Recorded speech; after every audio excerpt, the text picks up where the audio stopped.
Hi, I'm Jeremy, the Zoo Nerd, coming to you live from my courtyard in Los Angeles, California. How's everybody doing today? Hope you're having a good day. Hope you're happy. Hope you're healthy. Hope you're taking care of yourself. Today's Critter Chat, we're going to talk about an amazing group of birds called the hornbills. Now, you may or may not know them by that name. If you do, you may have first discovered hornbills from the character Zazu in the Disney movie The Lion King. That's one of the first ways I experienced what a hornbill was, although I'd actually seen them in zoos a little before that. I didn't really know what they were. And although Zazu is a dynamic character in the movie and a lot of fun,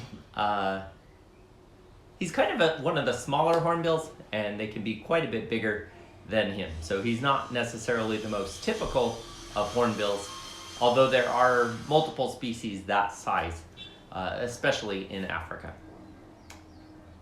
So hornbills, there are 54 species of hornbills globally, and they are in about 14 different genuses. So there's kind of 14 different types of hornbills, and then there's multiple species of most of those types.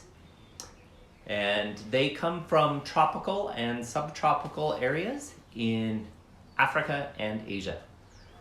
In those areas, they typically live in either forest or rainforest, sometimes in savannas or grasslands, and sometimes in the scrub woodlands, so kind of the dry forested areas next to the grasslands, especially the African species. The smallest of hornbills is kind of Zazu's size, so the little ones are kind of that size. Being about 12 inches from the tip of its beak to the end of its tail feathers. And that's called a red-billed dwarf hornbill. It's about 12 inches long, and it only weighs about 4 ounces. That may sound really light, but remember, as birds, most birds have hollow bones so that they can fly easier. And so birds are typically lighter in weight than you would think for an animal their size, especially if you compare them to something like a mammal that has a lot of dense bones or muscles that add a lot of weight to them. Most birds are pretty lean and lightweight, so they're usually pretty light in general. The largest of hornbills are called the southern ground hornbills. They are an African species, and they can be about 39 inches from the tip of their beak to the tip of their tails. They would also stand about that tall on the ground, so almost 3 feet in height. And they would weigh about 13.5 pounds at the biggest. So even though they're this tall, they're still pretty lightweight. I'm sitting today, not standing, so not as tall as if I were standing up, for sure. Most hornbills have a very distinctive large curved bill that is typical of the hornbill group of birds. And that large bill is very common in most species. Some species it's a bit shorter, especially the little guys. It's not so curved, it's more straight. And that may make you think that they're related to another very large-billed bird, the toucan. But no, they are not even close. Toucans only live in the Americas, so mostly South America, a little bit into Central America and the very bottom of Mexico. But toucans and hornbills are very different related, very far apart, although they're both birds, so they are related at some point. But that is, once again, an example of something that scientists call convergent evolution, where two different animals in two different areas of the world kind of evolved to have a similar feature to fill a specific niche or niche in the ecosystem. And that large curved bill helps both toucans and hornbills to be able to reach fruit that's maybe out on the edge of the tree on a little branch that's too small to support their weight. So that's why the very large bill is handy for both toucans and the hornbills. Most hornbill species also have something else that's pretty unique, and it's called a casque. That's spelled C-A-S-Q-U-E. And that sits kind of up on top of their bill, and that's the reason that they are called hornbills. Casques in most of the hornbills are made of keratin, so that's the same protein fiber that our fingernails and our hair is made of. But the casque in most species are kind of hollow, and scientists really wondered for a long time what purpose it serves. In most species, the males have a very developed casques, and the females not so much. And so they assumed that the casque specifically helps with their vocalizations, and particularly with the males in making their kind of voice, their vocalization sounds echo a little bit more, so that it can be a little louder out in their forest or grassland habitats. With this large bill and the casque that sits on top of it, although the casque is usually hollow, in one species it's not, and that's kind of a problem for that species. More on that later. With that, there's kind of a lot of weight, although it's fairly lightweight material. These are birds that aren't very heavy to begin with. So they actually, the first two vertebrae in the back of their neck are fused together to help further support kind of that heavy weight on the front of the bird's face, which is kind of an interesting way for science or nature to compensate. We're gonna, this large bill is gonna weigh a lot, respectively. The fused vertebrae will help hold the head up to compensate for that. Hornbills make a wide variety of different sounds. Most notably, they are capable of making a big booming sound. Sometimes that is mistaken in parts of Africa for being like a lion heard from far away, but it's actually a hornbill much closer. But it kind of has that same kind of resonance or echoing vibration that a lion's roar can have if you're close enough to it. They also make brays, toots, cackles, and kind of a honking sound. So variety of different hornbill sounds. And there was one hornbill that lived at the Los Angeles Zoo when I worked there, that lived close to animals I took care of. I didn't take care of that specific bird species, but it lived nearby. And to me, it always sounded like an angry old man yelling at somebody, which I thought was pretty funny. It's kind of like, hey, hey, hey. Kind of sound like an old man yelling at you to get off their grass, but it made me laugh. Most hornbills are omnivores. That means they'll eat a little bit of everything. So usually that's things like fruits and bugs and maybe some small lizards or other things. In the bigger species, especially the two species that live on the ground in Africa, called ground hornbills, they are fully carnivores. So they only eat other animals. They're really good at catching things like little mice or other rodents. Sometimes they'll go after some other little birds, and they are experts at killing snakes, which is pretty amazing to see. I'll see if I can find a good video that showcases that and put it up later. The ground hornbills, speaking of them in Africa, they're a little bit different than the whole rest of the family of hornbills. They're also the two largest species. They spend most of their time down on the ground. Although they're capable of flying, they don't fly very much, so they spend most of their day walking and hunting through the grasslands, looking for food. And then when it comes to their nest, they nest differently than the other species. And they don't do what the rest do, and we'll get into that in just a moment. Let's see what else I have maybe missed talking about these so far.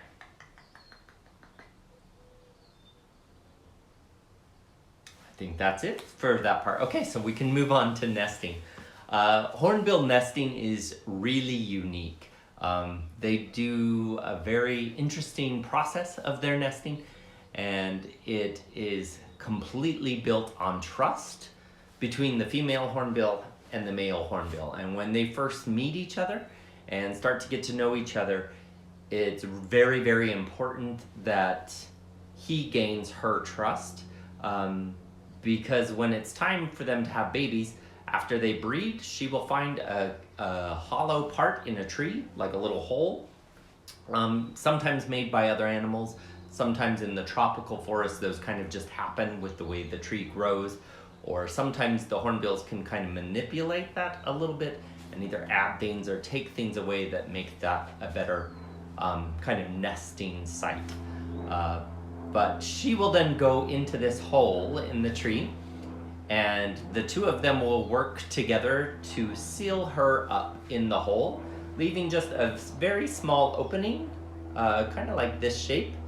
And with that, she'll be on the inside, he'll be on the outside for a very long time. And she needs to know that he's going to continue to bring her and the babies, once they hatch, food. And so he has to hunt and bring food for the whole family. So in most the bigger hornbill species, like in the big species in Asia, which I'll show some photos of later, which are pretty big birds, that's usually one, maybe two chicks. With some of the little guys, especially the little African species, that can be up to like 7 babies. So that's a lot of hungry mouths to feed.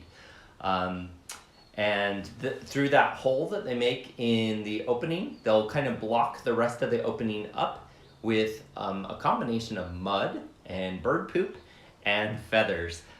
She sometimes loses all of her wing feathers and tail feathers. That's called molting. All birds do that. Some do it kind of all at once, and some do it lose a feather here, lose a feather there kind of thing. But with some of the hornbill species, she'll lose most of her feathers while she's locked in the nest. She's not going anywhere. She doesn't need them to fly. It's a good time for her to switch out feathers and grow a new set. And she'll use those feathers to kind of help patch up that hole. And then he will come and bring food, and sometimes she sticks her bill out through that hole and takes the food from him and brings it back inside. And sometimes he'll bring the food and feed it through the little hole to her. It's really amazing to see. I haven't seen it in wild hornbills. I never saw nest behavior with any of the wild hornbills I've seen, but I have seen it in a zoo setting. And it was with a very large hornbill species called the rhinoceros hornbill that lived at the Phoenix Zoo. And they were very excited and proud to have a breeding pair that successfully raised multiple chicks in the time that I lived, the time that I worked there. Sometimes it felt like I lived there at the zoo, but I lived in Phoenix, not at the zoo. But this intense breeding process is very important on trust, that she trusts him to bring food for them, for her and the babies. Sometimes after the eggs hatch, she'll stay in there for a little bit while the chicks are really little, and then as the chicks get a little bigger and start moving around, she'll break out, and then they'll close the hole back up a little bit and leave the chicks in there just by themselves, and then both parents can then start bringing food. That's particularly helpful once the babies are big enough to know that when they poop, they need to get the poop out the hole. Whether they line up and poop through the hole or whether they pick it up later and throw it out. It's important to have a clean home, and so they usually wait until the babies are able to clean up after themselves a little bit before they leave, before the female hornbill leaves the nest. What else? Something else is really crazy with some of the hornbill species. They cooperate with completely different species in how they get their food. A really good example of this is in East Africa, where the eastern yellow-billed hornbill, which is a small guy, kind of like Zazu from Lion King, right? He hunts with a dwarf mongoose, so that's kind of a cousin to a meerkat.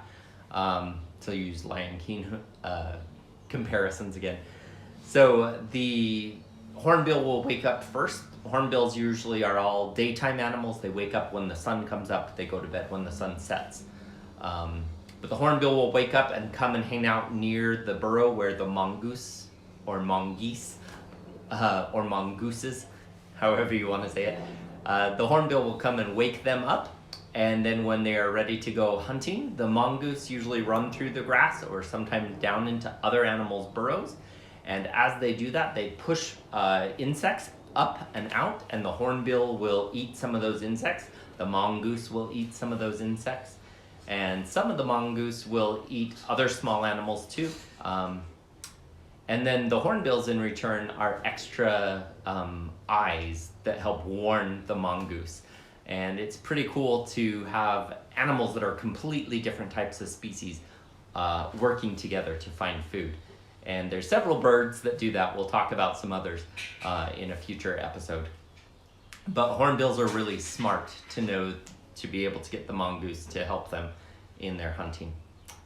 What else?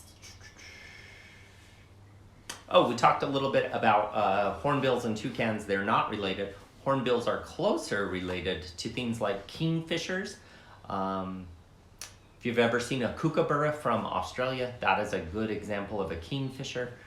So that's more the closest relative of a hornbill than a toucan, which is actually very distantly related. Let me talk a little bit more about the hornbills I've worked with. So in a zoo setting, I was able to help take care of multiple species of hornbills. Also at the Phoenix Zoo, I saw rhinoceros hornbills in the breeding process, in the feeding of the chicks process, and then when the chicks came out. Later on, when I was a zookeeper at the Los Angeles Zoo, I actually helped take care of 2 rhinoceros hornbills that they weren't quite adults yet. They were like teenage hornbills. They were kind of just roommates, but really amazing, fascinating, and smart birds. They knew very well like what time of day they would get fed. They were really quick to learn to trust people, and we could throw, when we were in their exhibit with them, we could throw grapes to them, and they were very quick and agile at their ability to catch the grapes. I don't think I have video of that, but I do have photos of them that I'll put up later on the profiles. But really enjoyed working with those hornbills. I also worked with another small species of hornbills that are from Africa called von der Decken's hornbills. And when I was working with them, there was a male and a female that had recently been brought together under a special breeding program called a species survival plan that helps coordinate breeding in US zoos to make sure there's a good genetic match between the individuals that are hopefully going to have babies. And I worked with them for quite some time. And then after I was no longer working at the Los Angeles Zoo, they did successfully nest and have babies. And it was really remarkable. I got to go back and visit with their keeper and see the parents, and they had 5 babies on their first go round, and all 5 babies survived, which is really impressive. Good work on those little hornbills to take care of their babies. One of the things that we worked with on them is to help create that trust between the male and the female. And so some of their food that we would bring in to them, we would offer to the male, and then he would go fly to the female and give her the food, which was really cool to see that bond in its early developmental stage. The von der Decken's hornbills were also very quick to learn that the people could bring the food, and that we would toss the food to them and they would fly through the air and catch it. That was often pieces of fruit or little worms that we would feed them, mealworms, and it was really great to see their agility and the speed at which they could move to make sure they could catch their food. I've also seen hornbills in the wild, and in Africa I was able to see 3 small species of hornbills: red-billed, yellow-billed, and the von der Decken's hornbills. And then I also saw some of the big guys, the ground hornbills in Africa, and I believe I have some photos of them that I'll be able to find and put up later. But it was really amazing to see them kind of move. The little species lived kind of in the areas where there was a little woodland or little trees, kind of on the hills or in the little valleys next to the grasslands. And then the big guys were out in kind of open savanna areas. And the one day we saw some up in a big tree that was kind of standing by itself. They probably nested in that tree or would go up to that tree to kind of get a good lookout before they went hunting around a little bit more.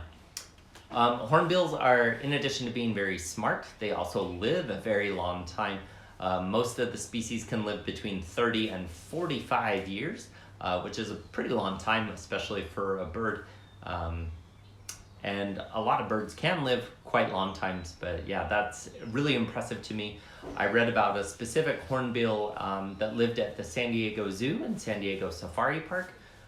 They got him when he was 4 years old back in 1951. They paired him with a female. The two of them never had babies, probably weren't able to like really gain that relationship of trust. And then in 1972, he moved to the safari park from the zoo, and he was paired with a different female. And in 1973, they were the first ground hornbills to successfully breed and have a baby in the United States. And that was a huge thing at that time because no zoos had been able to successfully breed them prior to that. And then those two hornbills then went on to have 43 more babies up until 1995 was the last year they had a baby, which was really amazing. And so that's very important for zoo populations. Most animals in zoos do not come from the wild. Most of them are born in other zoos. And so it's good to have a very healthy breeding population like that so that more zoos can have that species if they are interested. Hornbills are a really remarkable species to have in a zoo setting, again, because they're pretty dynamic, they're really smart.